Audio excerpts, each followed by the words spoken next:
ഇത് തിരുവനന്തപുരം നഗരത്തിൽ നിന്നുള്ള കാഴ്ചയാണ്.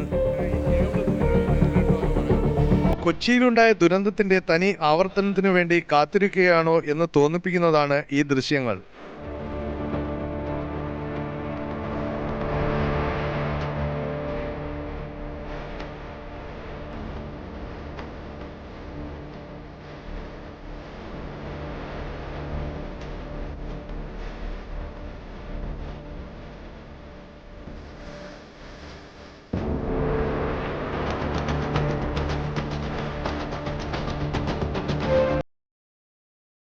നഗരത്തിന്റെ മിക്കയിടങ്ങളിലും ഇലക്ട്രിക് പോസ്റ്റുകളിൽ കേബിളുകൾ തലങ്ങും വിലങ്ങും കിടക്കുന്നത് വഴിയാത്രക്കാർക്കും വാഹനയാത്രക്കാർക്കും ഒരുപോലെ ബുദ്ധിമുട്ടുണ്ടാക്കുകയാണ്. അവിടെ കണ്ടില്ലേ, മരം സപ്പോർട്ട് ചെയ്യുന്ന കേബിളിലാണ്.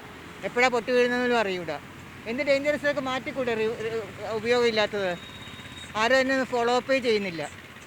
അതാണ് പ്രശ്നം. സാധാരണ ചെറിയ കുട്ടികൾ മുതൽ വൃദ്ധകൾ വരെ വഴിയാത്രക്കാർ നടന്നു പോകുന്ന സ്ഥലത്ത് ഇങ്ങനെ തൂങ്ങിക്കിടക്കും. പിള്ളേർ അതിൽ പിടിച്ച് വലിക്കുകയും അതുപോലെ തന്നെ വയസ്സായവർ കാല് തട്ടി അതിലോട്ട് വീഴുകയും ചെയ്യുന്നുണ്ട്. ഈ കേബിളുകൾ മനുഷ്യജീവന് ഭീഷണിയായി തുടരുമ്പോൾ കോൺട്രാക്ട് ഏറ്റെടുക്കുന്ന കോൺട്രാക്ടർമാരും ബന്ധപ്പെട്ട ഉദ്യോഗസ്ഥരും ഉറക്കം നടിക്കുകയാണ്. ഓരോരോ കേബിളുകാർ ഇത് കൊണ്ടുവന്ന് വയ്ക്കുന്നതല്ലാതെ അതിൻ്റെ മെയിൻ്റനൻസ് ഒന്നും ഒരുപാടില്ല.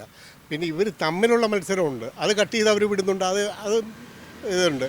പിന്നെ ഇത് എന്തുമാത്രം അപകടമാണെന്നുള്ള അവർക്കും അറിയാം, ഈ കേബിൾ കമ്പനിക്കാർക്കും അറിയാം. അവർക്ക് ഇതില്ല. പക്ഷെ ഞാൻ മനസ്സിലാക്കിയത് ഇത് ഒരു കോൺട്രാക്റ്റ് കൊടുത്ത് ചെയ്യിക്കുന്ന അവർ ഏതെങ്കിലും ഒരു ലീഡിങ് കമ്പനിക്ക് കൊടുത്ത് അവർക്ക് പിന്നെ അതിൻ്റെ കാര്യമില്ല. അവർ വിട്ട് ചെയ്ത് പോയി ചത്താലാർക്ക് അധികൃതരുടെ കാര്യം. അത് ഇതിനല്ല, എല്ലാത്തിലും ഇത് തന്നെയാണ്. കേബിൾ കഴുത്തിൽ കുരുങ്ങി ബൈക്ക് യാത്രക്കാരൻ്റെ ദാരുണാന്ത്യം ഉണ്ടായത് കേരളം മറന്നിട്ടില്ല. അതിൻ്റെ ആഘാതം മാറുന്നതിന് മുന്നേ കേബിൾ കഴുത്തിൽ കുരുങ്ങി ബൈക്ക് യാത്രക്കാരായ ദമ്പതികൾക്ക് ഗുരുതരമായ പരിക്കേറ്റതും അടുത്തിടെയാണ്. ഇത്തരത്തിൽ അപകടങ്ങൾ തുടർക്കഥയാകുമ്പോഴും അധികൃതർ കാണിക്കുന്ന അനാസ്ഥ ചെറുതല്ല. ഹൈക്കോടതിയുടെ ഇടപെടൽ പോലും മാനിക്കാതെയാണ് അധികൃതർ മുന്നോട്ട് പോകുന്നത്. വീണ്ടും ഒരു കേബിൾ ദുരന്തം തലസ്ഥാനത്ത് നിന്ന് കേൾക്കാൻ ഇടവരുത്താതിരിക്കാൻ അധികൃതരുടെ ഇടപെടൽ അത്യാവശ്യമാണ്. ഇനിയൊരു അപകടം ഉണ്ടാകാതിരിക്കാൻ അധികാരികളുടെ മുന്നിലേക്ക് ഞങ്ങൾ ഈ ദൃശ്യങ്ങൾ സമർപ്പിക്കുന്നു.